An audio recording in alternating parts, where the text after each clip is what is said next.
हालांकि जो कुछ हो रहा है इसका असर सिर्फ युद्ध या वर्चस्व तक नहीं है, बल्कि आर्थिक तौर पर भी है, क्योंकि अब तेल की कीमतें जो हैं वो $100 की दहलीज को तोड़ने को तैयार है। स्टॉक मार्केट लहूलुहान है। भारत जैसा देश जो इस युद्ध का हिस्सा नहीं है, अब उसे भी इस बारूद के धुएं में दम घुटता हुआ महसूस होने लगा है, क्योंकि अगर हालात नहीं थमते हैं तो पेट्रोल पंप से लेकर सब्जी मंडी तक हर जगह जंग की कीमत चुकानी पड़ेगी। वैश्विक व्यापार की नसें खासतौर पर तेल और गैस की आपूर्ति खतरे में है। मध्य पूर्व में जंग छिड़ी तो इसका असर यूरोप, एशिया, अफ्रीका में भी होगा। शरणार्थियों की लंबी लिस्ट आ जाएगी। आतंकवाद फिर से पुनर्जन्म ले लेगा और ऊर्जा संकट पूरी दुनिया को घुटने पर ले आएगा।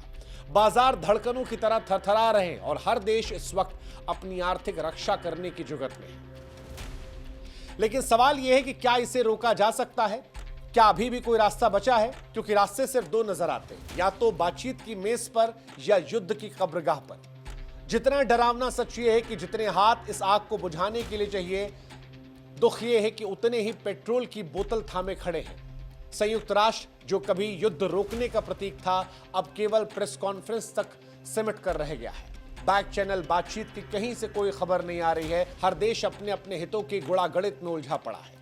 अमेरिका इस वक्त संयम की बात कर रहा है, लेकिन अमेरिका के संयम के पीछे उसकी सैन्य तैयारियां भी हो सकती हैं। ईरान जो प्रतिरोध के नाम पर आक्रामक रुख अपनाया है, वो दुनिया से कह रहा है कि हम पर हमला हुआ है, हम पलटवार करेंगे, और बाकी दुनिया जो है वो तेल, गैस और वोट का हिसाब लगाने में व्यस्त है।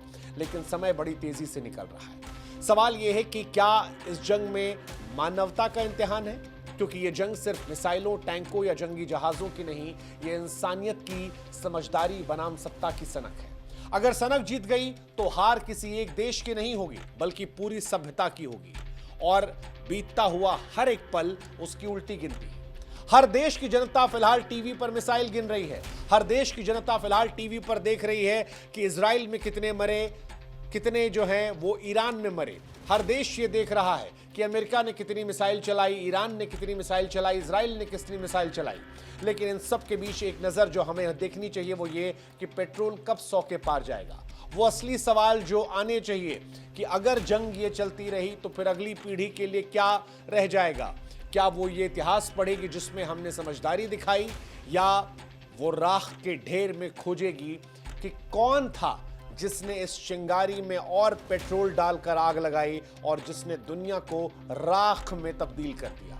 फिलहाल लोग डरे हुए हैं, लोग बंकरों में छिपे हुए हैं। इजराइल से लेकर ईरान तक एक सन्नाटा है। हर न्यूज चैनल नजर बनाए बैठा है कि कूटनीतिक खबरें पढ़ी जाएं या मौत के आंकड़ों को गिना जाए। अगर फैसला समझदारी से नहीं हुआ, अगर किसी ने गलती से ट्रिगर दबाया, अगर अमेरिका ने कूटनीति की जगह गुस्सा दिखाया, तो यकीन मानिए वो इतिहास आएगा जो खून से रंगा हुआ होगा और राख के ढेर में तब्दील होगा। सवाल फिर यही है कि अब अमेरिका क्या करेगा? अमेरिका क्या यहां से शांत होगा, या अमेरिका ईरान को उसकी हैसियत दिखाएगा? जो कुछ होगा वो डरावना है। अगले कुछ घंटे बहुत भारी हैं और अगले कुछ घंटे दुनिया की दशा दिशा तय करेंगी, क्योंकि अब दुनिया धीरे धीरे दो हिस्सों में बंट रही है। ईरान ने स्पष्ट कर दिया है कि ना वो डरने वाला है, ना वो झुकने वाला है, वो लड़ेगा, आखिरी दम तक लड़ेगा। कई सारे लोगों के मन में ये भी सवाल है कि ईरान ऐसा क्यों कर रहा है? ईरान जानता है कि उसकी हैसियत नहीं है। इसका जवाब अमेरिका के राष्ट्रपति के जवाब में है, जहां पर वो कहते हैं कि ईरान में तख्ता पलट कर दिया जाएगा। वो कहते हैं कि ईरान अगर ग्रेट नहीं बना तो उसे बदल दिया जाएगा। इजराइल जो कहता है कि खमेनी को मार डाला जाएगा, उन्हें जीने का हक नहीं है। अगर आतंकवाद को खत्म करना है तो सबसे पहले जड़ काटना पड़ेगा, और जड़ खमेनी से आती है। लेकिन खमेनी अब स्पष्ट हो चुके हैं। उन्होंने अपने उत्तराधिकारियों का ऐलान कर दिया है, अपनी सेना के लिए रिले तौर पर फौजियों की भर्ती कर दी है, और ये स्पष्ट कर दिया है कि कोई भी मरता रहे लेकिन ईरान लड़ता रहेगा। ईरान ने अपनी सीमाओं को, अपनी हिम्मत को लांघ दिया है, चेतावनियों को हकीकत में तब्दील कर दिया है, और अब दुनिया की बारी है कि क्या ये महज एक घटना बनकर रह जाएगी या वो मोड़ जहां से नक्शे बदल जाएंगे। अब सवाल इस वक्त ये नहीं है कि जंग होगी या नहीं होगी, सवाल ये है कि पहले कौन समझदारी दिखाएगा, पहले कौन है जो इस जंग को शांत कर जाएगा। क्या वो ईरान होगा, क्या वो अमेरिका होगा, क्या संयुक्त राष्ट्र कागजों से आगे बढ़कर आएगा, या पूरा विश्व एक साथ आकर इस युद्ध को शांत करवाएगा?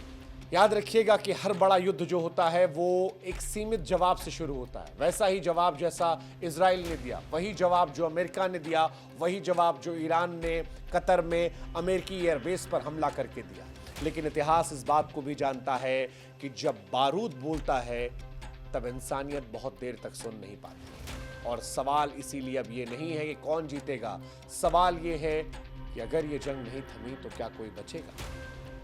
हर बार की लड़ाई हथियारों से ज्यादा नजरिए की होती है, झुकने और टिके रहने की होती है। और फिलहाल दुनिया ऐसी दहलीज पर खड़ी है जहां पर हर कदम या तो आग में जाएगा या अंधेरे में। अगर सनक जीत गई तो जो बचेगा वो सिर्फ खामोशी होगी, एक ऐसी खामोशी जो बहुत कुछ बोलेगी लेकिन शायद सुनने वाला कोई नहीं होगा। ईरान समझने को तैयार नहीं है, इजराइल अपने अस्तित्व की लड़ाई लड़ रहा है और अमेरिका अपने वर्चस्व को बनाए रखने के लिए इस जंग में कुछ भी करने को आमादा है। इन सब के बीच ईरान ने जो कुछ किया उसने कम से कम खामनेई को इंटरनेशनल पुष्पा बना दिया है, जो कह रहा है कि मैं झुकेगा नहीं। लेकिन कई बार झुकना भी जरूरी होता है। हालांकि ईरान ये कह रहा है कि समझदारी वो आक्रामकता के साथ भी दिखा रहा है जब उसने कतर को बता दिया, लेकिन जब बात उसके अस्तित्व की है तो वो किसी भी हद तक भी जाने को तैयार है। सवाल बहुत सारे हैं, जवाब अगर युद्ध खत्म हुआ तो हम सब इंतजार करेंगे और अगर ये युद्ध चलता रहा तो फिर सवाल वही है कि कहीं ऐसा ना हो कि युद्ध ऐसी खामोशी लाए ये सुनने वाला कोई। इस युद्ध में आप किस तरफ हैं? कमेंट सेक्शन में जरूर बताइएगा।